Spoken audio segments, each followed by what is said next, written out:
Bismillahirrahmanirrahim. Kalau Anda, ibu-ibu sekalian, Anda mau masak dari bahan yang berasal dari kulkas, ya, lemari es biasa, itu kan gampang ambil, mungkin nggak perlu di defrost dulu kan, langsung ambil, langsung masak. Tapi kalau bahan dari freezer gimana? Harus defrost dulu kan? Ya. Maka sebenarnya nih, kalau secara realnya makanan-makanan yang frozen itu kemudian langsung dimasak nggak bagus. Dan ibu-ibu sudah tahu kan caranya kan, biasa dikeluarin semalaman, nanti besok baru dimasak. Kalau langsung dia dimasak nggak bagus, karena akan terjadi perubahan molekul di situ. Dari dingin ke panas pasti berubah molekulnya.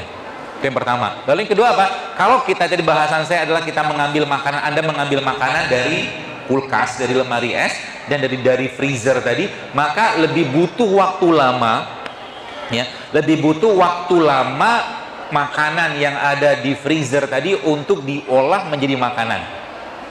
Konsep ini bisa Anda pakai, ya, dalam rangka merontokkan lemak-lemak yang membandel. Tahu maksudnya? Contohnya begini. Misalkan nih, Anda hari ini berpuasa. Hari ini kebetulan saya nggak berpuasa, ya. Hari ini Anda berpuasa. Tadi pagi katakanlah sahur, ya, sahur yang cukup segala macam, dan subhanallah kemudian nanti sore kan berbuka tuh. Katakanlah tadi pagi Anda berbukanya atau mungkin sahurnya pada jam 4 atau jam 4-an something lah, atau jam 4 kurang seperempat. Sebelum jam 4 misalkan. Kemudian nanti berbukanya pada jam setengah 6. Kan total kurang lebih sekitar 13 jaman. Ya. 13 jam itu, Bu sekalian, maka dia baru memasuki fasted state namanya. Fasted state itu fase atau kondisi berpuasa. Artinya kalau Anda sekarang, kalau bahasa saya gitu kan, dan ada buku yang saya baca itu, seorang dokter itu, kalau Anda mau masuk ke ada satu fase lagi di atas itu, maka Anda perlu naikin waktunya. Dengan cara apa? Bukanya tetap pakai buka biasa, nanti mungkin air putih boleh, atau mungkin kurma sesuai dengan sunnah Nabi, tapi habis itu Anda tidak makan lagi. Sampai berapa jam? Sampai kalau dalam itu yang ditulis itu 4 jam. Kemudian. Berarti total sekitar 16 jam. Di 16 jam maka apa yang terjadi? Tubuh sudah mulai berubah fasenya lagi. Ya. Mulai ngedefrost lemak-lemak tadi. Kemudian apa? Kalau naikin lagi tambah 2 jam lagi, 18 jam, itu lebih bagus lagi, ya. Tapi ini tidak berlaku bagi orang-orang yang kurus, ya. Ya. Hanya berlaku bagi para penyampah yang lemaknya bertebaran di mana-mana, ya. Dan banyak keluhan di badannya, ya. Jadi kenapa banyak sekarang wanita mengalami gangguan reproduksi? Anda tahu kenapa?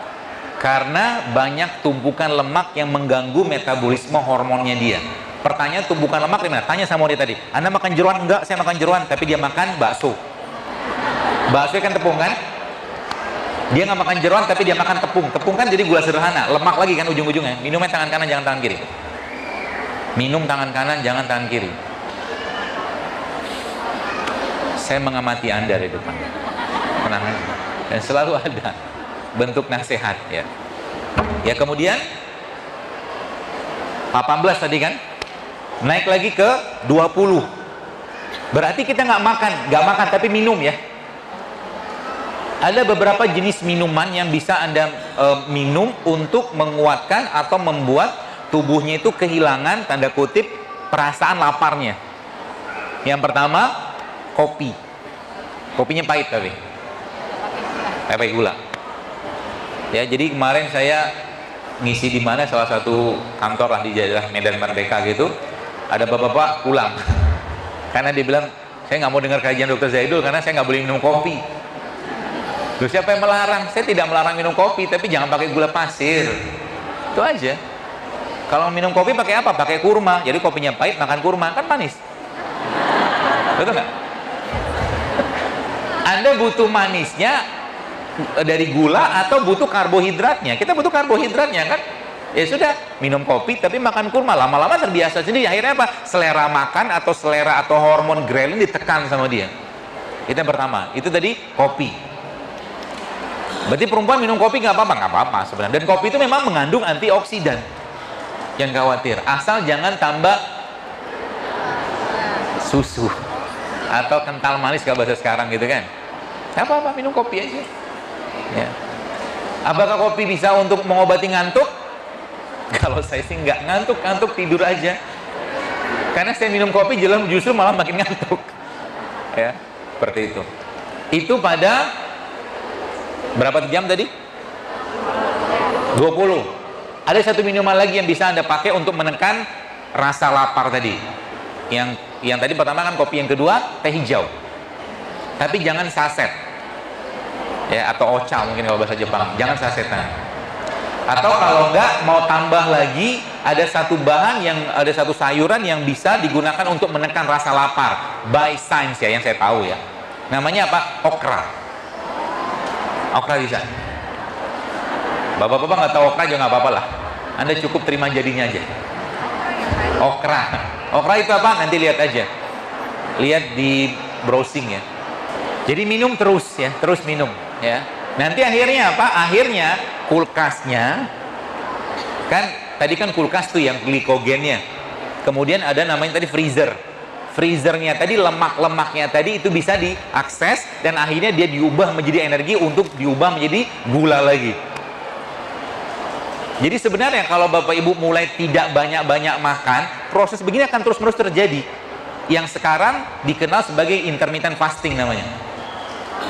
Intermittent fasting, dan secara saintifik intermittent fasting itu manfaatnya banyak, luar biasa. Pertama, dia akan berperan dalam memperbaiki penyakit-penyakit metabolik seperti diabetes, jantung, kolesterol, asam urat. Caranya gimana? Lamain laparnya.